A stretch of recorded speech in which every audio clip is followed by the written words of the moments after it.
यह गाथा उस समय की है जब ब्रह्मांड में ना तो समय का चक्र पूरी तरह स्थापित था, ना ही मानव को मोक्ष और साधना का ज्ञान था। पृथ्वी पर अज्ञानता, अहंकार और तामसिक शक्तियों का अंधकार बढ़ने लगा था। मनुष्य केवल भौतिक सुखों में उलझकर अपनी आत्मा के वास्तविक स्वरूप को भूल चुका था। इस घोर अंधकार को देखकर आदि शक्ति जगदम्बा और परमपिता परमेश्वर व्याकुल हो उठे। वे जानते थे कि केवल राजाओं को जीतकर या राक्षसों को मारकर धरती का उद्धार नहीं होगा। मनुष्य के मन के अंधकार को मिटाने के लिए उसे योग, हठ योग और आत्मज्ञान की दीक्षा देनी होगी। तब शून्य से एक महासंकल्प का उदय हुआ। ब्रह्मांड की 9 सर्वोच्च शक्तियों ने तय किया कि वे मानव रूप धारण कर पृथ्वी पर अवतरित होंगी और एक ऐसी परंपरा की शुरुआत करेंगी जो युगों युगों तक मनुष्य को सिद्धत्व का मार्ग दिखाएंगे। इसी महासंकल्प को पूरा करने के लिए 9 नाथ इस धरती पर आए।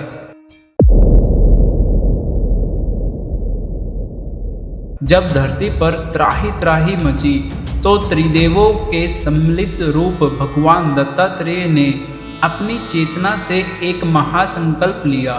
उन्हीं के मार्गदर्शन और आदेश से आदिनाथ का ज्ञान नवनाथों के रूप में धरती पर उतरा और फिर उन्हीं की कृपा से 84 सिद्धों ने जन्म लेकर इस योग मार्ग को अमर कर दिया। नवनाथ और 84 सिद्धों की यह रहस्यमयी और दिव्य कथा भगवान दत्तात्रेय के बिना तो पूरी ही नहीं हो सकती। नाथ संप्रदाय में भगवान दत्तात्रेय का स्थान सबसे ऊंचा और अत्यंत महत्वपूर्ण है। अगर आदिनाथ भगवान शिव को इस परंपरा का बीज माना जाए तो भगवान दत्तात्रेय वह विशाल वृक्ष है जिसकी छांव में यह पूरी परंपरा फली फूली। भगवान दत्तात्रेय कोई साधारण देवता नहीं है, बल्कि वह ब्रह्मा, विष्णु और महेश इन तीनों के एक ही शरीर में सम्मिलित अवतार हैं। इसीलिए उनके भीतर सत्यनाथ, संतोषनाथ और गोरखनाथ तीनों की शक्तियाँ और ज्ञान एक साथ समाहित होता है। नाथ संप्रदाय में भगवान दत्तात्रेय को परम गुरु या अवधूत माना जाता है। जब आदिनाथ शिव ने योग का ज्ञान दिया तो उसे ब्रह्मांड में गुरु शिष्य परंपरा के रूप में आगे बढ़ाने का सबसे बड़ा कार्य भगवान दत्तात्रेय जी ने किया। कई पौराणिक कथाओं और नवनाथ भक्ति सार जैसे ग्रंथों के अनुसार जब धरती पर अज्ञानता बढ़ी तो भगवान दत्तात्रेय ने ही नवनाथों को धरती पर अवतार लेने और लोक कल्याण करने का आदेश दिया था। वे समय समय पर नवनाथों, विशेषकर गुरु गोरखनाथ जी का मार्गदर्शन करने और उनकी परीक्षा लेने के लिए अलग अलग रूपों में प्रकट होते रहते हैं। 84 सिद्धों ने जो भी तंत्र मंत्र और हठ योग की सिद्धियां प्राप्त की, उन सब के पीछे सूक्ष्म रूप से भगवान दत्तात्रेय जी का ही आशीर्वाद था। वे सभी योगियों और सिद्धों के इष्ट देव माने जाते हैं। आपने भगवान दत्तात्रेय के चित्रों में उनके साथ 4 कुत्ते जो चारों वेदों के प्रतीक है और एक कामधेनु गाय देखी होगी। उन्होंने नाथों और सिद्धों को सिखाया कि योग का अर्थ केवल गुफाओं में बैठना नहीं है, बल्कि प्राकृतिक पशु पक्षियों और हर जीव के प्रति करुणा रखना है। इस दिव्य कथा की शुरुआत और इन 9 नाथों का रहस्य कुछ इस प्रकार है। श्री आदिनाथ जी, श्री ज्योति के अवतार। इस पूरी गाथा का केंद्र और आधार साक्षात श्री आदिनाथ जी हैं। जब सृष्टि में कुछ भी नहीं था, तब परम सत्ता से एक परम प्रकाश और एक अलौकिक दिव्य ज्योति प्रकट हुई थी। श्री आदिनाथ जी उसी श्री ज्योति के साक्षात अवतार हैं। वे ही इस नवनाथ परंपरा के मूल पुरुष हैं, जिन्होंने शून्य में सबसे पहले योग की अग्नि प्रज्वलित की। उन्हीं की ज्योति से अन्य सभी नाथों का प्रकाश और प्रसिद्धियां प्राप्त हुई। श्री गुरु गोरखनाथ जी, जो कि शिव के अवतार हैं, जब योग को धरती पर क्रियात्मक रूप देने की बात आई तो स्वयं देवों के देव महादेव ने अवतार लेने का निर्णय लिया। श्री गुरु गोरखनाथ जी स्वयं भगवान शिव के अवतार हैं। वे आदिनाथ और अनंत है। उन्होंने धरती पर आकर भस्म रमाई, धुनी जगाई और हठ योग की नींव रखी। कानों में कुंडल और हाथ में त्रिशूल धारण किए गुरु गोरखनाथ जी ने यह सिद्ध किया कि इंद्रियों को वश में करके कैसे साक्षात ईश्वर का साक्षात्कार किया जा सकता है। वे इस परंपरा के सबसे तेजस्वी मार्गदर्शक बने। श्री उदयनाथ जी, जो कि श्री पार्वती के अवतार हैं। जहाँ शिव है वहाँ शक्ति का होना अनिवार्य है। शिव के योग मार्ग को अपनी ममता, करुणा और प्रकृति की ऊर्जा से सींचने के लिए आदि शक्ति माता पार्वती ने अवतार लिया। श्री उदयनाथ जी स्वयं साक्षात श्री पार्वती के अवतार हैं।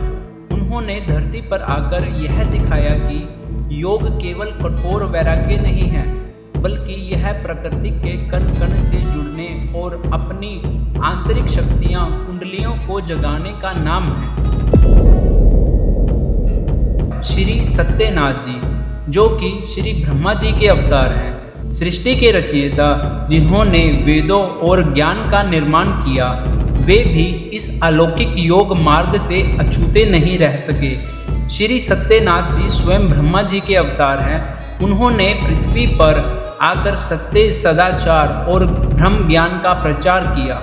उनके अवतार का मुख्य उद्देश्य मनुष्यों को भटकाव से निकालकर सत्य के मार्ग पर स्थिर करना था, ताकि वे अपनी आत्मा को पहचान सके। श्री संतोषनाथ जी, जो कि श्री विष्णु जी के अवतार हैं, जगत का पालन पोषण करने वाले और हर हृदय में निवास करने वाले भगवान नारायण ने भी इस दिव्य लीला में अपना योगदान दिया। श्री संतोषनाथ जी स्वयं श्री विष्णु जी के अवतार हैं। जैसा कि उनके नाम में ही स्पष्ट है, उन्होंने धरती पर आकर मनुष्य को संतोष का महत्व सिखाया। उन्होंने बताया कि जब तक मन में संतोष नहीं होगा, तब तक कोई भी साधक योग की गहराइयों में नहीं उतर सकता। श्री अचल अचंबेनाथ जी, जो कि शेषनाग के अवतार हैं, धरती के भार को अपने फन पर संभालने वाले और पाताल लोक के स्वामी शेषनाग ने भी नाथ पंथ को सुदृढ़ करने के लिए अवतार लिया। श्री अचल अचंबेनाथ जी स्वयं श्री शेषनाग के अवतार हैं। साधना के मार्ग पर सबसे बड़ी आवश्यकता होती है अडिगता, यानी एकाग्रता। अचंबेनाथ जी ने साधकों को सिखाया कि कैसे शेषनाग की तरह अपने आसन और अपने लक्ष्य पर अचल रहा जाता है, चाहे आसपास कितनी भी बाधाएं क्यों ना आए। श्री गज कंथड़नाथ जी श्री गणेश जी के अवतार हैं। साधना के मार्ग में आने वाली विघ्नों को दूर करने के लिए प्रथम पूज्य भगवान गणेश जी का आगे आना आवश्यक था। श्री गज कंथड़नाथ जी स्वयं श्री गणेश जी के अवतार हैं। उन्होंने योगियों के मार्ग से आने वाली सभी नकारात्मक शक्तियों, विघ्नों और अहंकार का नाश किया। उनकी कृपा से ही कठिन से कठिन योग साधनाएं भी साधकों के लिए सुलभ और निर्विघ्नं संपन्न होने लगी। श्री चुरंगीनाथ जी, जो चंद्रमा के अवतार हैं, योग में सूर्य और चंद्रमा जैसे ईड़ा और पिंगला नाड़ी का बहुत महत्व है। मन की चंचलता को शांत करने के लिए और उसे शीतलता प्रदान करने के लिए चंद्रमा ने स्वयं रूप धारण किया। श्री चौरंगीनाथ जी स्वयं चांद के अवतार हैं। उन्होंने घोर तपस्या की और समाज को यह सिखाया कि चाहे शरीर पर कितनी भी कठिनाइयाँ आए, यदि मन चंद्रमा की तरह शीतल और शुद्ध है तो कायाकल्प और अमृत की प्राप्ति निश्चित है।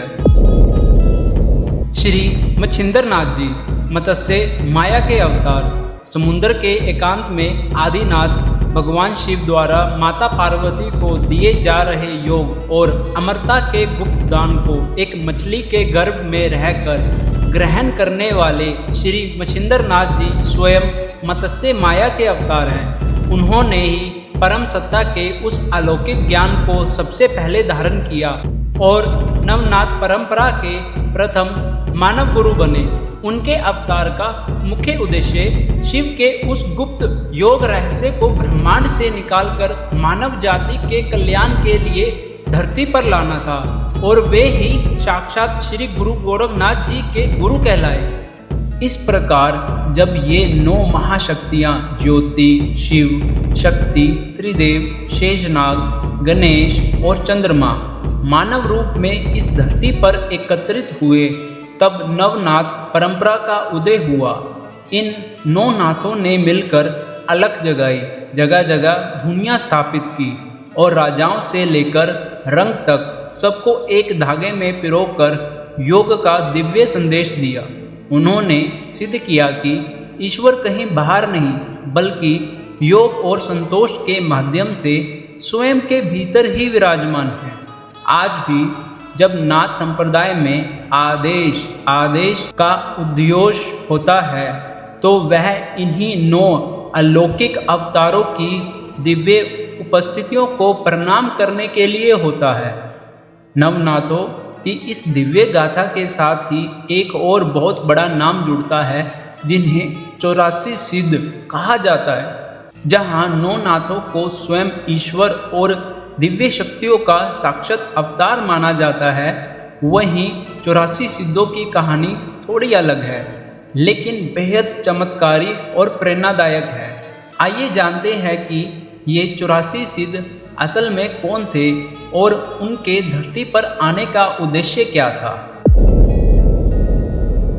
अगर सीधे शब्दों में कहें तो 84 सिद्ध इस धरती के साधारण मनुष्य ही थे जिन्होंने अपनी कठिन साधना से खुद को असाधारण बना लिया था।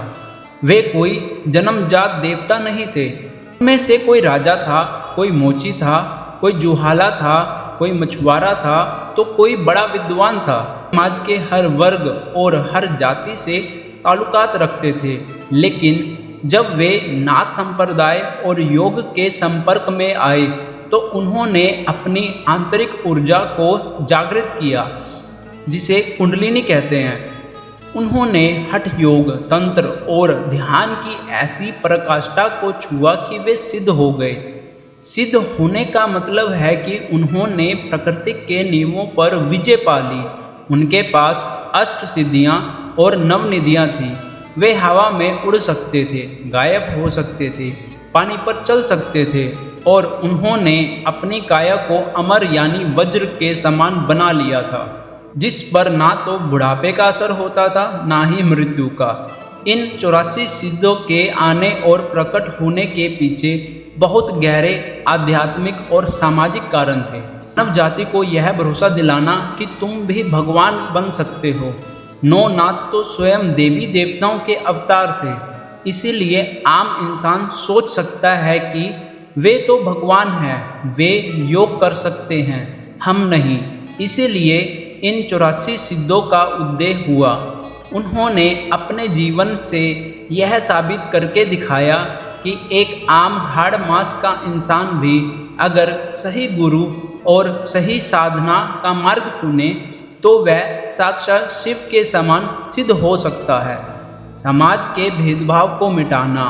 इस दौर में समाज जातियों, ऊंच नीच और पाखंड में बहुत ज़्यादा बढ़ चुका था। इन सिद्धों ने आकर उस रूढ़िवादिता को तोड़ा। एक मोची या एक मछुआरा अपनी साधना से इतना शक्तिशाली हो गया कि बड़े से बड़े राजा उनके चरणों में झुकने लगे, तो समाज को समझ आया कि ज्ञान और ईश्वर पर किसी एक वर्ग का अधिकार नहीं है। योग और तंत्र को व्यवहारिक बनाना। इन्होंने जंगलों और गुफाओं में रहकर जो ज्ञान हासिल किया उसे वे लोक कल्याण के लिए समाज के बीच लेकर आए। उन्होंने आम जनता की भाषा में उपदेश दिया, बीमारियों को ठीक किया और लोगों को आंतरिक शुद्धता का मार्ग दिखाया। 9 नाथों ने जिस मार्ग की नींव रखी थी, ये 84 सिद्ध उस विशाल महल के मजबूत खंभे थे उन्होंने पूरे भारतवर्ष और तिब्बत, नेपाल आदि में घूमकर अलख निरंजन की गूंज पहुंचाई और सनातन संस्कृति के योग विज्ञान को अमर कर दिया। संक्षेप में कहे तो जहाँ 9 नाथ इस ब्रह्मांड के नियम और प्रकाश थे, वे 84 सिद्ध इस प्रकाश को पाकर चमकने वाले तेजस्वी सितारे थे, जिन्होंने पूरी दुनिया को यह सिखाया कि इंसानी शरीर के भीतर ही पूरा ब्रह्मांड छिपा है। अब इस प्रकार 84 सिद्धों के नाम हैं।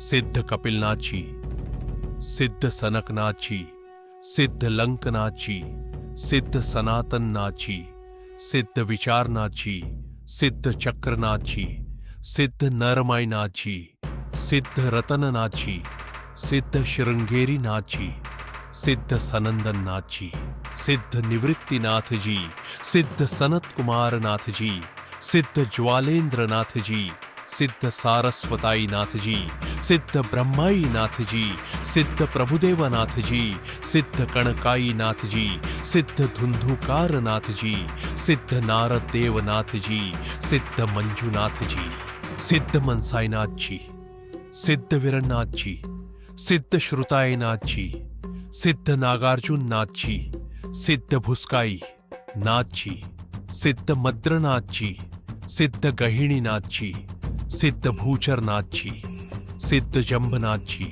सिद्ध वक्रनाथ जी, सिद्ध चरपटनाथ जी, सिद्ध बिलेशायनाथ जी, सिद्ध कानिपानाथ जी, सिद्ध वीरबंकनाथ जी, सिद्ध ज्ञानेश्वरनाथ जी, सिद्ध तारानाथ जी, सिद्ध सुरानंदनाथ जी, सिद्ध सिद्ध बुद्धनाथ जी, सिद्ध भगाई नाथ जी, सिद्ध पीपलनाथ जी, सिद्ध चंद्रनाथ जी, सिद्ध भद्रनाथ जी, सिद्ध एकनाथ जी, सिद्ध माणिकनाथ जी, सिद्ध गहल्ला रावलनाथ जी, सिद्ध कायनाथ जी, सिद्ध बाबा मस्तनाथ जी, सिद्ध याज्ञवल्क्यनाथ जी, सिद्ध घोरनाथ जी, सिद्ध टिंटिणीनाथ जी, सिद्ध दयानाथ जी, सिद्ध हवाईनाथ जी, सिद्ध दरियानाथ जी, सिद्ध खेचरनाथ जी, सिद्ध घोड़ा चोलिपा नाथ जी, सिद्ध सहजाई नाथ जी, सिद्ध सुखदेवनाथ जी, सिद्ध ओघड़नाथ जी,